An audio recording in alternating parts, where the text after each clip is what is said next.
Magaling ka talaga eh. No, it's not enough para isip mo ang buong short program ng Boy Scout. Wapo-wapo ng Paige. Nandito po ba siya? You know, may lakad ka yata. Susunduin kasi ako ng nanay ko eh. Uuwi na niya ako. Pangako. Gumaling-galing lang itong balikat ko. I-training na talaga ako sa'yo.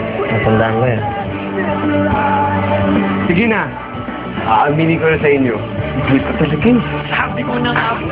Ang program.